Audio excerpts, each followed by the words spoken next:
হিন্দু পঞ্জিকা অনুসারে পূর্ণিমা তিথির বিশেষ তাৎপর্য রয়েছে, যার মধ্যে চৈত্র মাসের পূর্ণিমার গুরুত্ব সর্বাধিক। পূর্ণিমার তারিখটি প্রতি মাসে একবার আসে। মাসের শুক্লপক্ষের শেষ তারিখটিকে পূর্ণিমা তিথি বলা হয়। তেমনি চৈত্র মাসের পূর্ণিমাকে বলা হয় চৈত্র পূর্ণিমা। একে আবার চৈতি পুনম বা চৈত্র পূর্ণমাসীও বলা হয়ে থাকে। ইংরেজি ক্যালেন্ডার অনুসারে এটি এমন একটি দিন যা এপ্রিল বা মে মাসে আসে। পূর্ণিমা তিথিতে ভগবান নারায়ণের পূজা ও উপবাস রাখা হয়, আর সন্ধেয় চাঁদ দেখে তাকে পূজা অর্ঘ্য নিবেদন করা হয়। এরপরে রোজা বা উপবাস শেষ হয়। এই দিনে পবিত্র নদী বা হ্রদে স্নান করে উপবাস রাখতে হয়। এমনটা বলা হয় যে পূর্ণিমার দিন উপবাস করলে দ্বিগুণ ফল পাওয়া যায়। বন্ধুরা, আপনারা কি জানেন চলতি বছরে অর্থাৎ 2024 সালে এই চৈত্র পূর্ণিমা তিথিটি কবে পড়েছে? 2024 সালে চৈত্র পূর্ণিমার শুভ সময়সূচি জানেন কি? এর সঠিক ও সময়সূচি এবং চৈত্র পূর্ণিমার গুরুত্ব ও তাৎপর্য জানতে হলে অবশ্যই ভিডিওটি স্কিপ না করে শেষ পর্যন্ত দেখতে থাকুন। নমস্কার বন্ধুরা, অজানার পথের নতুন পর্বে আপনাদের সকলকে স্বাগত জানাই। সনাতন ধর্মে পূর্ণিমা তিথিকে অত্যন্ত শুভ বলেই মনে করা হয়। এটা বিশ্বাস করা হয় যে পূর্ণিমার তিথিটি সম্পদের দেবী মা লক্ষ্মীর খুব প্রিয়। বছরে মোট 12টি পূর্ণিমা থাকলেও চৈত্র মাসের পূর্ণিমাটি বেশি গুরুত্বপূর্ণ। চৈত্র পূর্ণিমাকে হিন্দু নববর্ষের প্রথম পূর্ণিমা বলে মনে করা হয়। স্নান এবং দান ছাড়াও এই দিনে হনুমানজির জন্মোৎসব পালিত হয় সারা দেশ জুড়ে। চৈত্র মাসের শুক্লপক্ষের চতুর্দশী তিথিটি চৈত্র পূর্ণিমা হিসেবে পালিত হয়। এই তিথিতে নারায়ণের পুজো ও ব্রত পালন করা হয়ে থাকে। এই তিথিতে রাতে চন্দ্র দেবতাকে অর্ঘ্য দেওয়ার পরে উপবাস ভঙ্গ করা হয়। পাশাপাশি এদিন পবিত্র নদীতে স্নান করে দান করার বিশেষ মাহাত্ম্য রয়েছে। এর ফলে পুণ্যফল অর্জন করা যায় বলেই বিশ্বাস। চৈত্র মাসের পূর্ণিমা তিথিটি নানান কারণে বিশেষ। এই তিথিতে হনুমান জয়ন্তী পালিত হয়। পৌরাণিক ধারণা অনুযায়ী এই তিথিতে ভগবান শ্রীকৃষ্ণ ব্রজে মহারাস উৎসবের আয়োজন করেছিলেন। এটি মহারাস নামেও অধিক পরিচিত। এদিন ভগবান শ্রী বিষ্ণুর পুজো করলে জীবনে সুখ ও শান্তির আগমন ঘটে। পূর্ণিমা তিথিতে সত্যনারায়ণ পুজোর বিধানও রয়েছে। হিন্দু পঞ্চাঙ্গ মতে চৈত্র পূর্ণিমার বিভিন্ন উপায়ে বিশেষ তাৎপর্য রয়েছে। প্রথমটি হলো চৈত্র মাস, হিন্দু পঞ্জিকার প্রথম মাস। এই মাসে চৈত্র নবরাত্রি পতিত হয়, যেখানে আদি শক্তি দেবী দুর্গার 9টি রূপের পুজো করা হয়। এই পুজো করলে মা দুর্গা পূজারীর মনের সমস্ত ইচ্ছে পূরণ করেন। চৈত্র পূর্ণিমার দিনে হনুমান জয়ন্তীও রয়েছে। পৌরাণিক কাহিনী অনুসারে বলা হয় শ্রীকৃষ্ণ এই দিনে ব্রজে রাসলীলার সৃষ্টি করেছিলেন, যা মহারাস নামে পরিচিত। এই দিনে ভগবান বিষ্ণুর উপাসনা ও উপবাস জীবনে সুখ শান্তি বয়ে আনে। পরিবারে অর্থ ও শস্যের অভাব হয় না। চৈতি পুনম নামে বিখ্যাত এই উৎসবে উপবাস পালন করা হয়। পূর্ণিমা তিথি থেকেই এই দিনে উপবাস শুরু করতে হবে। সম্ভব হলে পবিত্র নদীতে স্নান করতে হবে।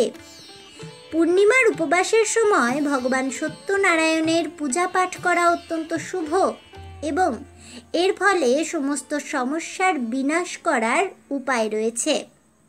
এদিন রাতে চন্দ্র দেবতার পূজা করে তাকে অর্ঘ্য নিবেদন করতে হবে এবং দিনের বেলা সূর্যদেবকে অর্ঘ্য দিতে হবে। কথিত আছে চন্দ্র অর্ঘ্য ব্যতীত রাখা উপবাস পূর্ণ হয় না বলেই গণ্য।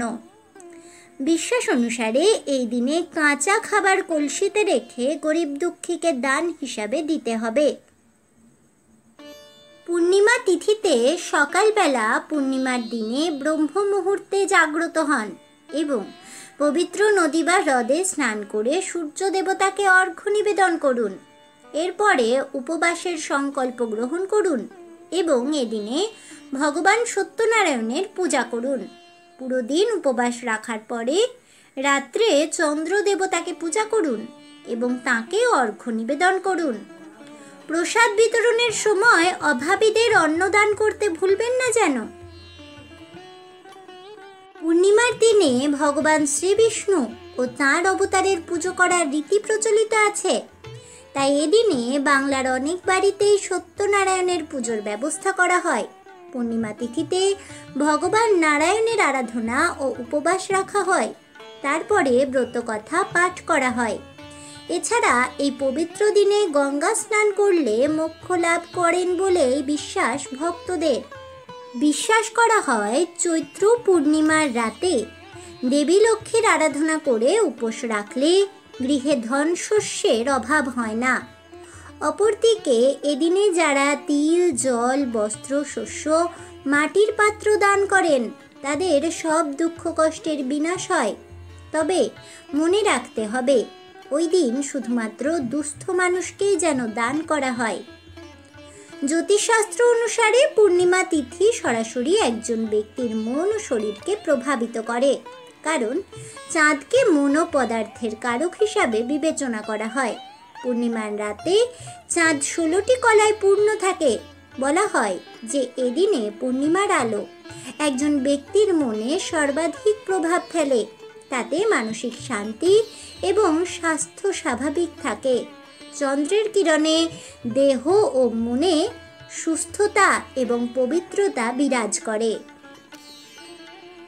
2024 সালে চৈত্র পূর্ণিমার তিথি শুরু হবে আগামী 23শে এপ্রিল 2024 ভোর 3:25 এবং পূর্ণিমা তিথি শেষ হবে আগামী 24শে এপ্রিল 2024 সকাল 5:18। উদয় তিথি অনুসারে চৈত্র পূর্ণিমা তিথিটি আগামী 23শে এপ্রিল 2024 তারিখে পালন করা হবে। চৈত্র পূর্ণিমাতে স্নানের শুভ সময় হলো ভোর 4:20 থেকে সকাল 5:04 পর্যন্ত। ভগবান শ্রী বিষ্ণু ও শ্রী হনুমানের পুজোর সময় হলো সকাল 9:03 থেকে দুপুর 1:58 পর্যন্ত। চন্দ্রোদয়ের সময় সন্ধ্যা 6:25। লক্ষ্মী পুজোর শুভ সময় হলো রাত 11:27 থেকে রাত 12:41 পর্যন্ত।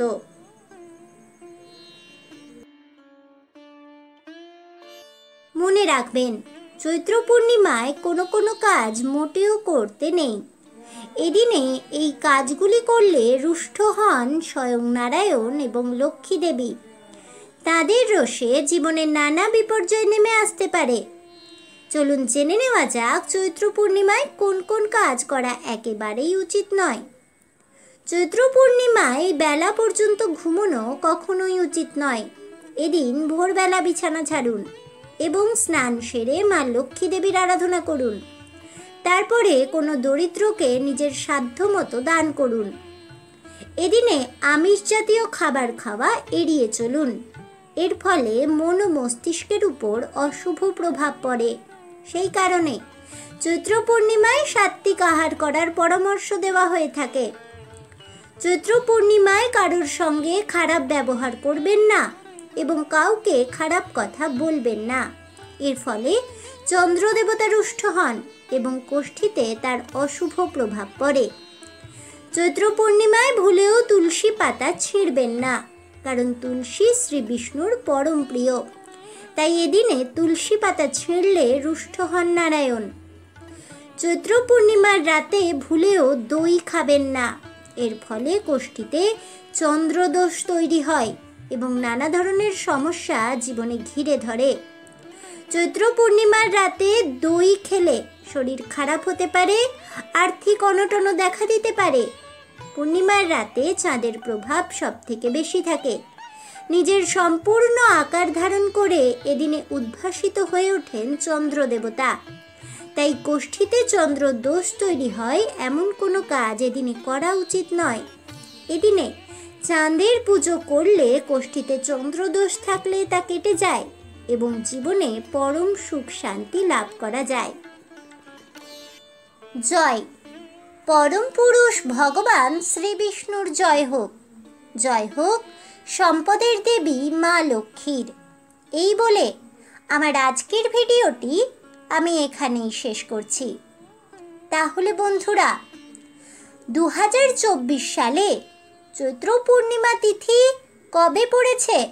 চৈত্র পূর্ণিমা তিথির সঠিক সময়সূচি, লক্ষ্মী পুজোর সময়সূচি, হনুমানজির পুজোর শুভ সময় জানতে পেরে এবং চৈত্র পূর্ণিমার পূজাবিধি ও চৈত্র পূর্ণিমার দিনে কোন কোন কাজ করা উচিত নয়, চৈত্র পূর্ণিমার গুরুত্ব ও তাৎপর্য, এই সমস্ত কিছু জানতে পেরে আপনাদের কেমন লাগলো অবশ্যই আমাকে কমেন্টে জানাবেন।